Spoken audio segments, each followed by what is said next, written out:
है प्रीत जहाँ की रीत सदा, मैं गीत वहाँ के गाता हूँ, भारत का रहने वाला। We welcome you again on this channel and we proceed with new questions, sir. Thank you for inviting me. I'll certainly be happy to do that. Yes, thank you, sir. Thank you. Sir, now in last episode when we were concluding, you said there is life after death. So what is the understanding of life after death, and how in this life the person is governing his or her own life for this life after death state? Yes. Okay. The main concept in Zoroastrianism is to follow the path of Asha. Okay. Or the Asha means righteousness or truth. And there is a very strong emphasis on following the path of Asha or righteousness, which is the divine law, and which says that if you do good, then automatically good things will happen to you. If you do wrong, it is going to be your, it's going to go against you. So every time, people talk of this concept of free will. In many religions, it's there. Yes. Even in Zoroastrianism, it is there, and people kind of twist it and turn it to suit their needs. But what Zarathustra had said is, of course, you have the free will, you have the choice to follow whatever path you want. But he also warned of the consequences, that if you follow the wrong path, that is going to lead you to destruction, it's going to lead you to the wrong things. You have to follow the right path.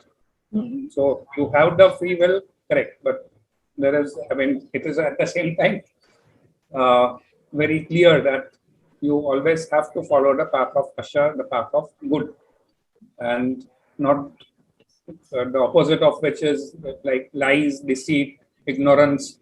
All these are the antithesis of good, and they are the kind of tools of the devil, or in our case, we call it Areman or Angramenu, the evil spirit. So, while you have the choice is also very clear. Then do you have the concept of hell and heaven, and do you have also the concept of judgment, that you will be judged, and if you are not using your free will properly, it will be decided whether you are entering into heaven or no? Is also Yes, the same? there is a similar concept, and it is said that after the fourth day after death, which is called the Charum, that is the day of judgment.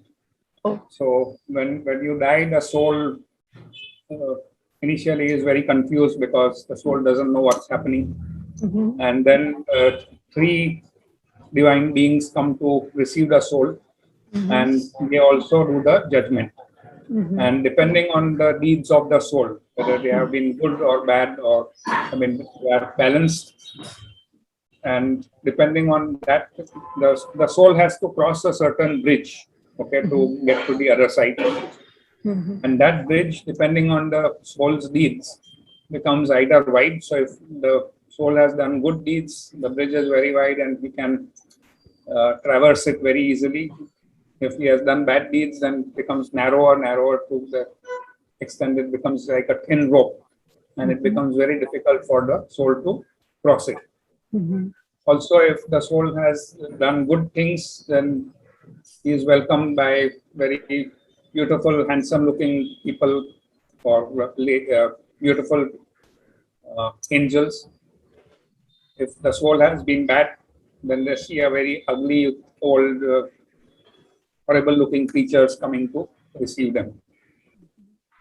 And then they are either put in the, then either taken to heaven, or there is no concept of hell as such. It is a kind of place for reform. So souls who have done bad, they are not just thrown to suffer, but at the same time, they have to pay for their sins and they have to get reformed. So it's more of a kind of purgatory where those souls have to then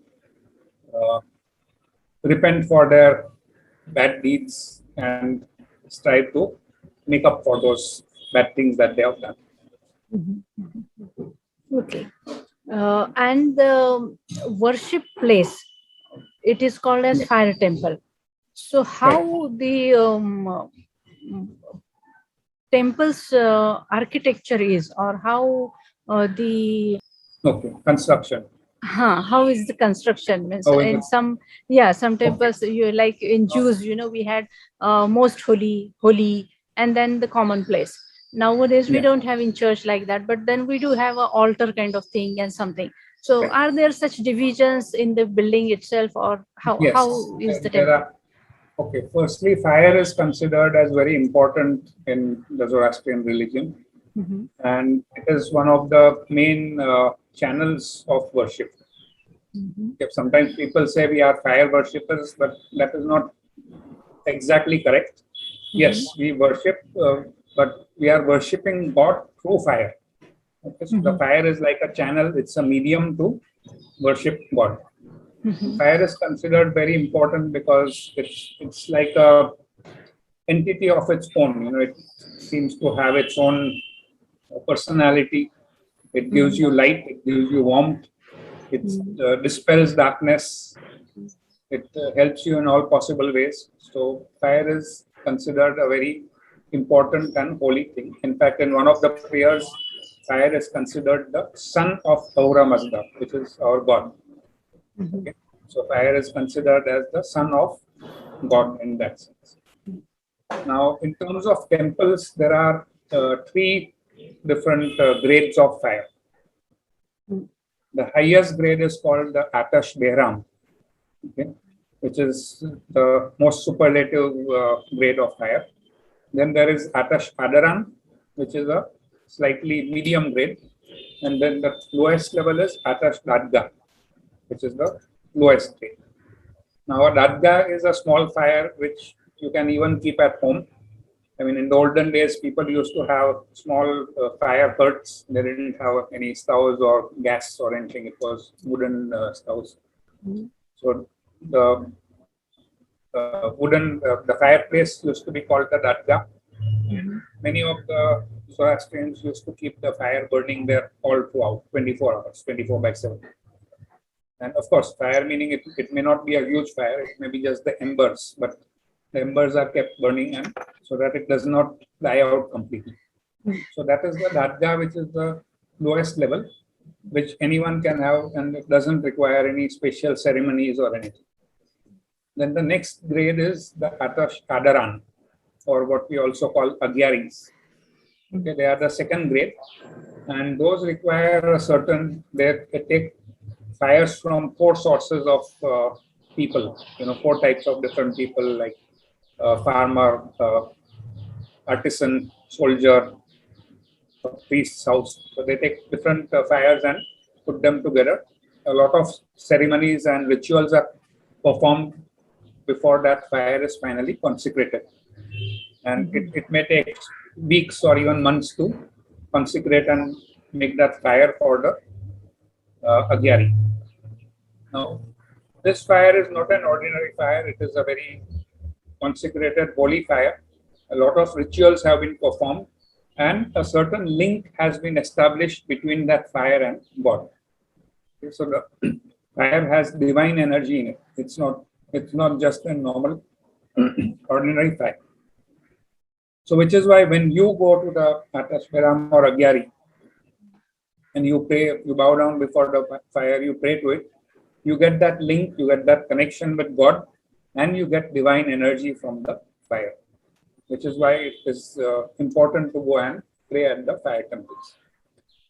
And the second or the highest grade, as we said, is the Atash Behram, where 16 different fires are taken from 16 different sources.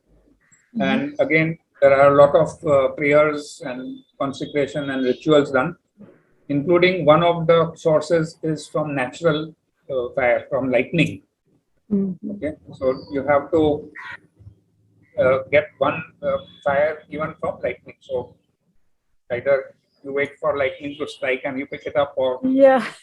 certain priests in the olden days had enough spiritual powers to actually pray and get lightning to strike at a particular spot and create it. So that is how the Atashberam, the consecration of Atashberam takes even more time. It can take months or even almost a year or more to consecrate that.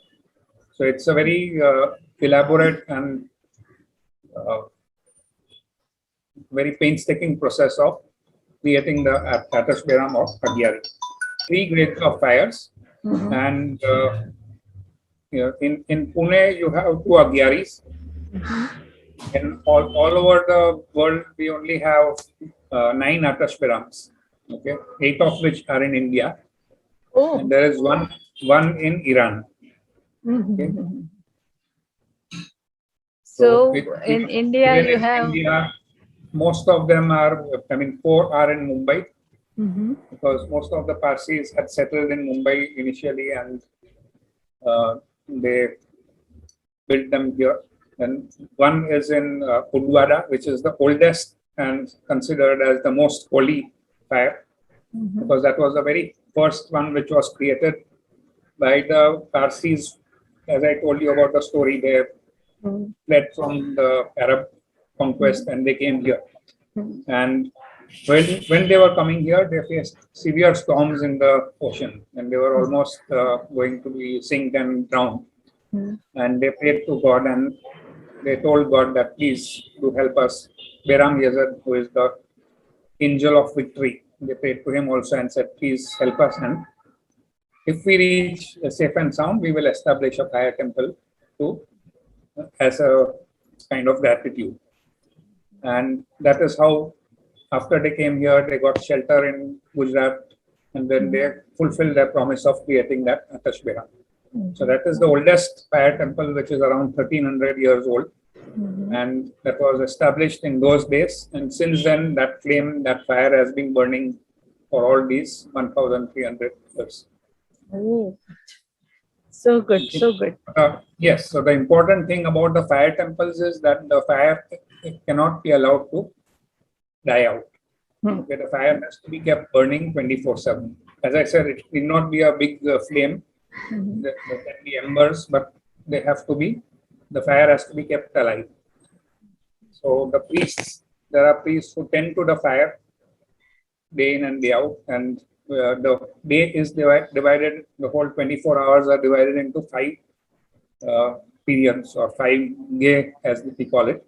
And during each of those, the priest has to go and perform certain rituals in the fire temple, and constantly is tending to the fire from time to time to ensure that the fire keeps burning.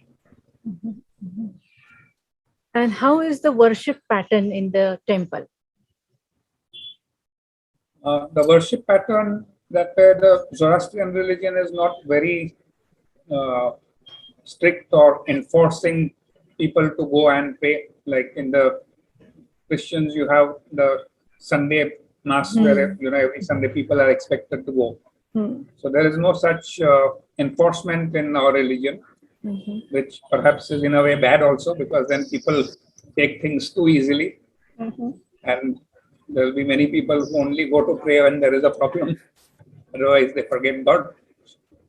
And of course, there are few who are who go daily to the fire temples to pray and express their thanks or gratitude to God as well. So the worship pattern is very much by choice. So it's a personal choice how you wish to, or how often you wish to go and pray or go to the fire temple. That means anytime in 24 hours you can go to the temple. Yes, of course. I mean, the normal thing is at night they close down the temples. Achha. So usually you go, I mean, from early morning, say 6:37 till about 8:39 in the night. You can go anytime. Yes. And how about women participation in worship? Are women also allowed in the temple? Yes. I mean, there is no, in Zoroastrianism as such, there is no differentiation between men and women. Both are treated equal. Of course, there are no women priests in our religion. And yes, when the women are having their menstrual cycle, their periods, they are not allowed to participate in religious ceremonies or visit the temple during that. But other than that, they are free to go and pray anytime, just like the men folk. So is this the reason that women are the priest in the Zoroastrian community, because they Yes, have that is one of the primary reasons. Yes. Okay. But then are women thinking that there has to be women in the priesthood, or no, they are happy with men leadership? Majority are okay with it, but recently there have been some, especially in Iran and some other parts of the world, there are women who are saying that they can be priests, and in fact in Iran there are some women priests also. But in the traditional Parsis, the Zoroastrians of India, there are no women priests. And how long this priesthood training takes? Do you have any institution for that, or how a priest becomes a priest? Yes. Yeah. Now the priesthood is kind of higher. It follows a lineage, so it is hereditary. So the priests, children can only become priests. Okay. So there are the priestly class people only can become priests. So that is one thing. In terms of the education, yes, either there are institutes which provide this kind of priestly training and with. So we talked of Minerva, Dr. Amia Karanjia, whom you spoke to. He is the principal of one such institute, which imparts training for priests. Otherwise, you can learn it on your own also at home, and I mean under the guidance again of a priest. You can do that as well. That is also perfectly possible. The actual initiation into the priesthood is quite an elaborate ritual. I mean, there are two grades or 2 degrees, just like in education, you have a bachelor's degree and master's degree. So same way we have the first level, which is the Navar, and the higher level, which is called the Martab. So for Navar itself, it takes about 25 days of rituals and ceremony for the child to be initiated into priesthood. So there are 2 sessions of 9 days each of seclusion, where the child is kept in kind of isolation with no contact or no touching of other human beings. The idea is to have physical and spiritual purification. So there are very strict regulations and rituals to be followed during that time. And after that, there are 5 more days, and then there is an actual ceremony where the child is initiated into the priesthood. So he goes through that ceremony and the ritual. He performs those rituals, and then he becomes the Navar or the priest. And then the second degree, the higher degree, is another 10 days. That is shorter compared to the first. But it is again another 10 days of seclusion, and then some more prayers and rituals to be followed. And then the person becomes a Martab or a full-fledged priest. Okay. And now when we are looking forward for the New Year, Parsi New Year, so which calendar is followed for these festivals? And other than New Year, what are the festivals Zoroastrian community follow? We have our very own calendar, a Zoroastrian calendar, which again has 12 months, and each month has 30 days. So and then at the end of the year, we have 5 days of the Gathas. So totally it becomes 365 days. 30 days into 12 plus 5. So you get 365 days. And originally, it used to follow the kind of solar calendar, so solar year of 365 days. And originally the New Year used to be on 21st March, which is the spring equinox. Yes. 21st March, which is the spring equinox, when day and night are equal. Yes. And that is when you say that spring has begun. So in Iran, before that, there would be the winter, very cold, and then the New Year would start with spring. So that is how the original calendar was. And what they used to do for the leap year was that after every 120 years, I mean, normally in the Gregorian calendar, you had 1 day after every 4 years. 4 years. So instead, in the Iranians, what they used to do is after 120 years, they used to add 1 whole month. Okay, so that would make up for that leap year days over the period.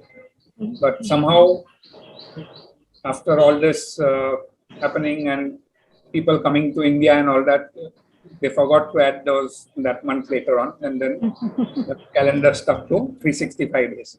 So which is why the New Year, every 4 years, our New Year goes back by 1 day.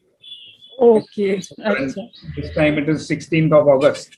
So when the next leap year comes, it will become 15th of August. So that is how the thing, the calendar kind of got out of sync. The other major festivals are, the New Year, of course, is there. And then there is Jamshedi Nowroz, which is on 21st March. So now, since the New Year falls in August, we celebrate 21st March also as Jamshedi Nowroz, as a independent festival.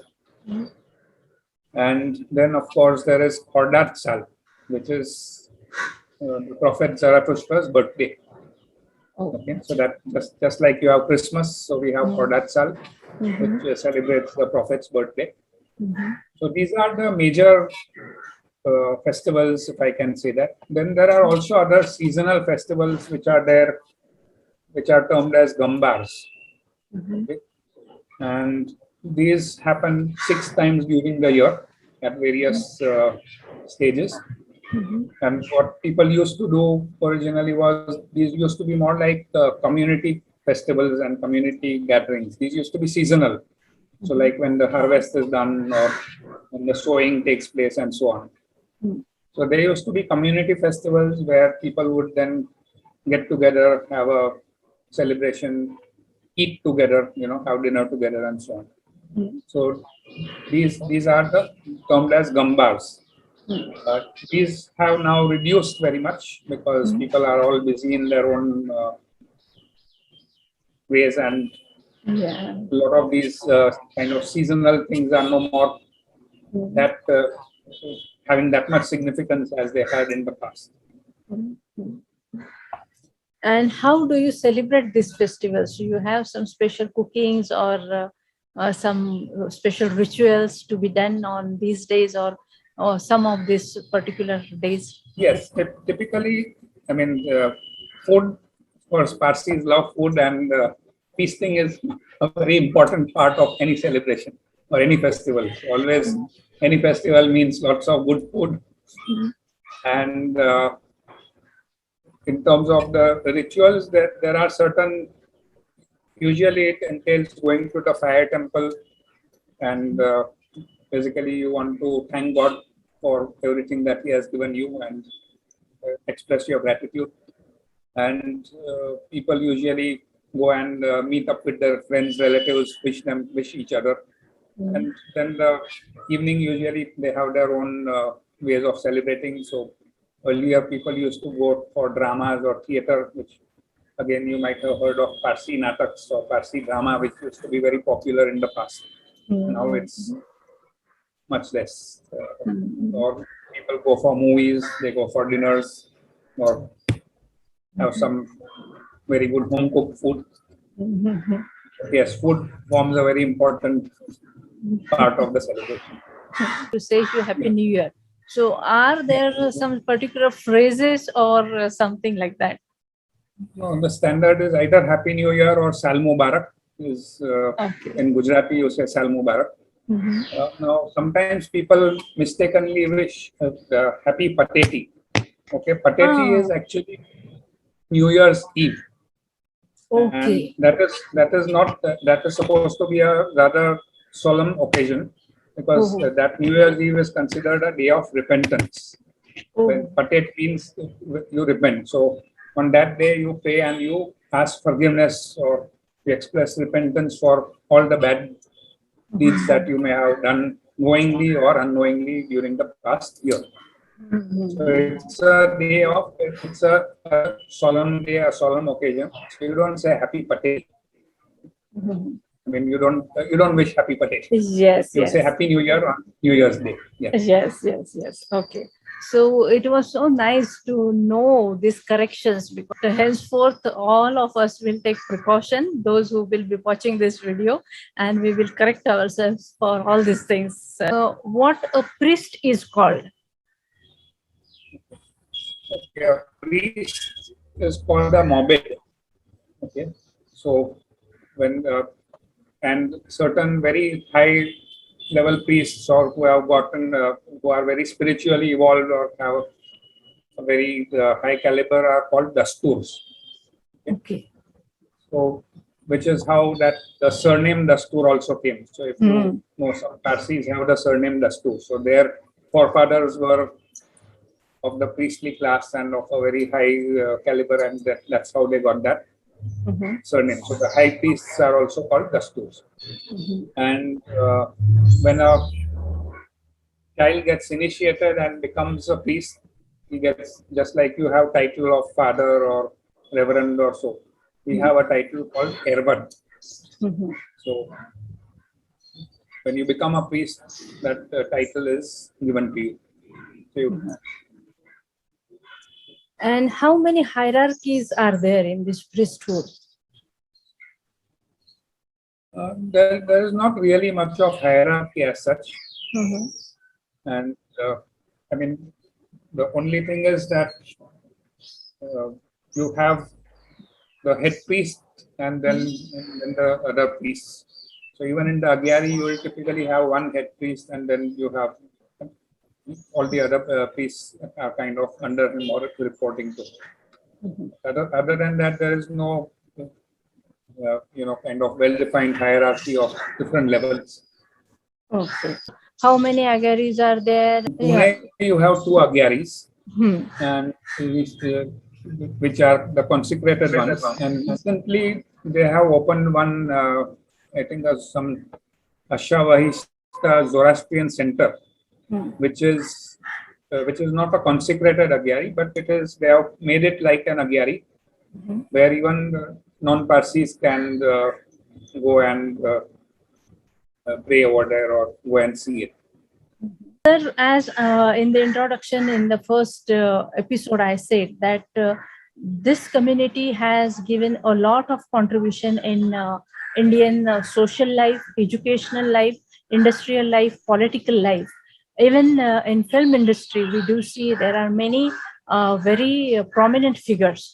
So though you have mentioned that this community is a very small community, but still the people are shining like stars in the sky. So what is the secret behind this? The main secret is those people who have really been shining have been truly following the concepts of Zarathustra. Okay?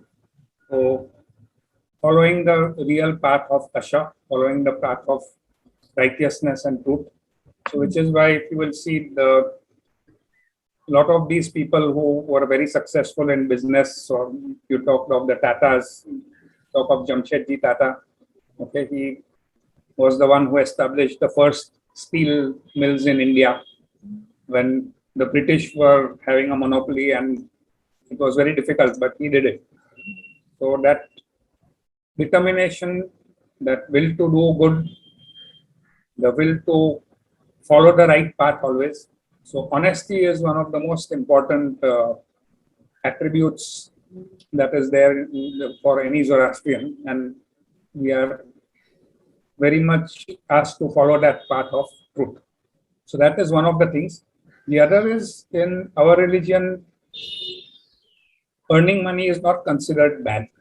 Okay, you can be prosperous, you can earn good money, but the important thing is to make good use of that money. So you don't have to be selfish and keep it all to yourself, but be charitable. Charity is another very important aspect which is there.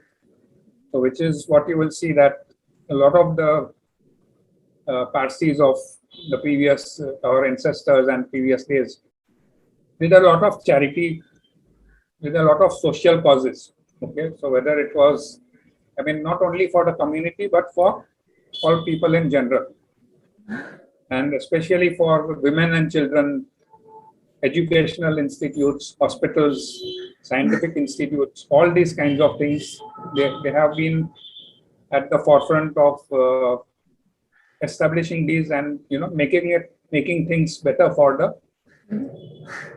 public at large, for the society, because they feel that okay, whatever money we have earned is with the grace of God, and we need to put this money to good use for the benefit of the community, for the benefit of the society. So if you see, Jamshedji Tata established the whole town of Jamshedpur, which is considered as the best city within India in terms of the way it is designed, the way it is maintained, better than any other place within India. They established so many institutes, whether it was colleges, schools, hospitals, libraries, all kinds of things for the benefit of the people. So recently, Jamshedji Tata was named as the #1 philanthropist over the last 100 years. Okay, today you have the likes of Bill Gates or others who are also philanthropists, but they make a lot of noise and it's more of publicity. Whereas these people had really done it from the heart without any expectation or without any want for publicity. So that was the other thing, being charitable, being putting the money to good use. And another thing is, one of the other very important concepts is taking care of God's creations. Okay, that was one other important thing which Zarathustra had said. God has created all these things for you, the whole world, all these different creations, animals, plants, trees, water, etc. And we as human beings are the highest in all these creations, because we have brains, we have the intellect, we have that consciousness. We are the only ones who can determine right and wrong, what is good, what is bad. Animals can't do that really. Birds, plants, they cannot. So God has entrusted all these creations to us to take care of it. So taking care of these creations, adoring them, and not misusing them is a very important concept again. So don't misuse or abuse any of these creations, be it the earth, water, plants, anything. And that is again another thing which was very well adhered by the Parsis. So today we talk a lot about all this climate change and ecological balance and all that, which was something which Zarathustra had taught us thousands of years ago, and those concepts are still very, very relevant. So these are some of the main things which people, the Zoroastrians have followed, and that has led to their success. Because as Zarathustra had said, happiness lies in making others happy. Okay? So if you make others happy, indirectly you are going to make God happy, and that is going to give you happiness. And that is that, not the fleeting happiness, but the true inner happiness that you get, okay, which you get from within. Sometimes you buy something new, you get a new toy or a gift, you feel momentarily happy, but that is transient. After some time, it loses the value and that happiness is gone. But when you get this true bliss, the true inner happiness, that will be with you for a longer time. So these I think are the main secrets, as you asked about. And everyone should practice it, this message. Yes. If anyone has to join your community or get converted, the conversion word is not actually right, but if one has to get converted to Zoroastrian community, then are there some rituals, or is it allowed or no? And what a person has to do? No, basically it is not allowed. Conversion is not allowed in our religion. So you have to be born of Zoroastrian parents to be a Zoroastrian, which is one of the reasons why our community is very minuscule and very small, because officially the conversions are not allowed. Of course, there are some people who kind of say that, okay, we are adopting the religion, and they get their Naujot performed. We talked about the Naujot ceremony, right? Like baptism, where the child is initiated into the religion. So there are some people who do get their Naujot performed and say that, okay, now I have become a Zoroastrian. But officially speaking, we do not allow conversions. Okay. Thank you, sir. And now this Tower of Silence, or how you look at this death of a human being, and what are the rituals performed there and why they are so? Okay. This is again a topic which has been pretty controversial within the community and even outside, because the ritual of Dokmenashini is basically that when a person dies, the body is consigned to the Tower of Silence, and there the body is laid on a stone, and then you have these vultures who would come and eat up the body. Now, yes, initially people may find it a little revolting or yucky, saying, how can you have this kind of things? But there are a number of points to it. Firstly, the main reason of doing it is that we do not want to. We talked about taking care of the creations of God. Okay, so if you bury the body, you are indirectly polluting the earth. Okay? Even there, of course, when you bury the body, the worms and will come, and worms, bacteria will come and eat up the body, and that can be just as repulsive as vultures eating it. But that is considered to be okay. So firstly, you would pollute the earth. Same way, if you throw it into the sea or water, you are polluting the water. If you burn it, you are polluting fire, which is the worst thing you can do, because we worship fire.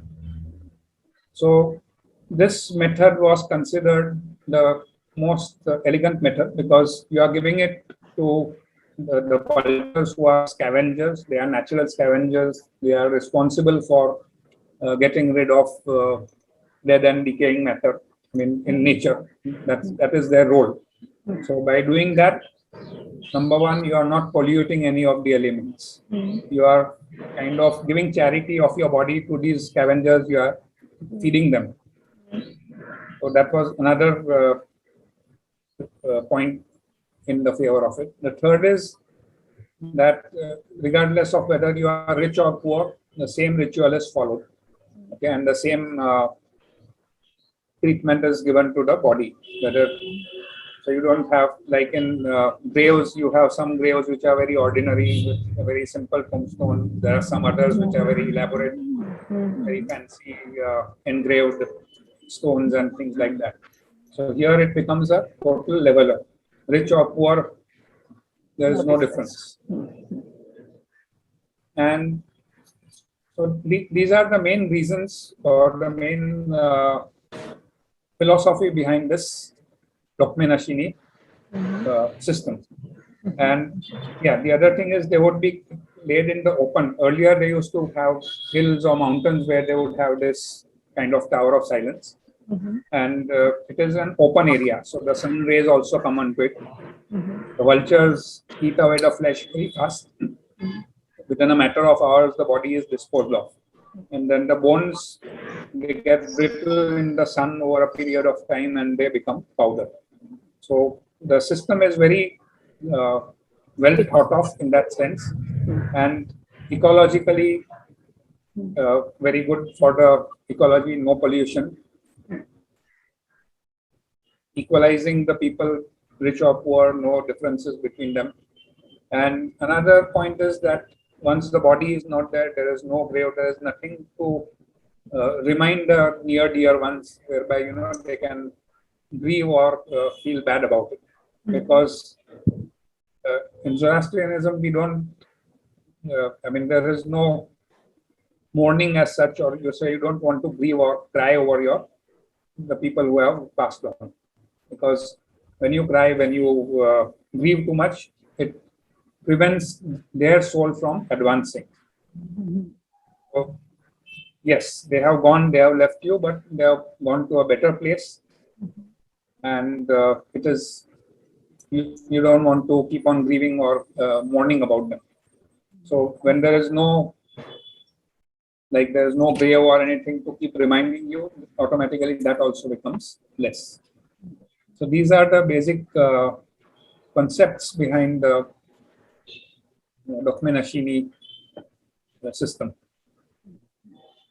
But then, sir, I just have a doubt. In today's world, are there vultures available? And because it is becoming more urban and industrial world, are you facing any problem because of this changing situations? There has been a major problem in the last few years. Urbanization, of course, was there, but we still had enough vultures. Then some time back, there were other problems due to medicines and drugs. So it was found that a lot of people take these drugs called diclofenac, which is a very common painkiller. But that, unfortunately, is poisonous for the vultures. So that ended up in killing a lot of the vulture population. And it is not only here, but it has been in other parts of the world as well, because even that the drug is also given to livestock, to cows and sheep and such. So even in other places where vultures were feeding on them, they also started dying. And then they did research and found out that this was the cause of it. So the other method of disposal is termed as crochet nigrashni, where basically it is put under the rays of the sun, and the sun with its heat, and they also put kind of solar concentrators. So these concentrate the sun rays on the body, and that kind of dries up the flesh and the body in a much faster manner. So that is another way of disposal of the dead. Of course, that takes longer time compared to the vultures, because, as I said, vultures would clean up the body in a matter of hours. But this takes few days or weeks. Okay. But this has been the other alternative. There are a lot of people who say we should maybe move to cremation of the body. But as I said, since fire is considered holy, cremation is not, for most of the religious people, cremation is not a viable option. Sir, if you permit, if any Parsi boy or girl falls in love with other religious boy and girl, then is this marriage allowed? Because as you said, there is no conversion. Then is other religion person is accepted in marriage relationship, or how are the rules of this community? There are intercaste marriages, and that way Parsis have been quite liberal in that sense.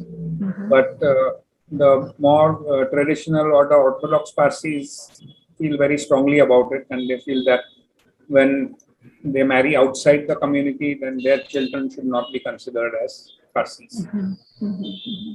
There were a lot of controversies on it, and some years back, a legal judgment was passed where it said that, okay, if the father was Parsi and the mother was non-Parsi, the child could still be considered a Parsi.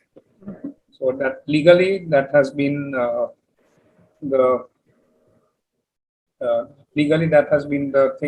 practice that is being followed. But if the mother goes and marries outside, then her children are not taken into the fold. Of course, the other point to consider is that usually when people marry outside the community or outside the religion, then at the most maybe their next generation may follow the religion, but the one after that usually leaves the religion, or the religion gets diluted, because those children feel that, when my mom or my dad himself or herself did not really follow this religion, why should I? So that is another perspective why it is not a good idea to marry outside the community. Yes. In case if you think you have to say something to us, you please share that with us. Follow the path of Asha. Take care of God's creations. Don't misuse, don't abuse things. Helping others, doing charity. Charity does not have to be always money. You can even do it in terms of kind of doing good deeds to help others. Like being there for lonely people or helping out people in need. So all those kinds of things are also considered as charitable acts. So basically being a good human being and trying to spread happiness. That is ultimately the main message. So, sir, I think you have given us a very good idea of Zoroastrian religion and community. Yes, though I am not born in a Zoroastrian family, but yes, I am a Zoroastrian, because following a good path, following a good deed, doing a good deed, having a good thought is my intention. And if I'm doing it, then I'm a Zoroastrian. So glad to be a Zoroastrian today, to be with you. And you helped us to be like that today. I'm very grateful to you for that. You have given your so busy scheduled time for us and spoken to us in such a simple manner.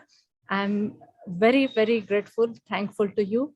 And at the end, I will end with the note that have a very bright, happy, blessed Parsi New Year, and our greetings to all your communities. Thank you so much. Thank you very much. I hope I have answered your questions well and helped you understand things a little better. Thank you for inviting me for this talk, and wish you also all the very best for your endeavors in spreading this message. Thank you. है प्रीत जहाँ की रीत सदा।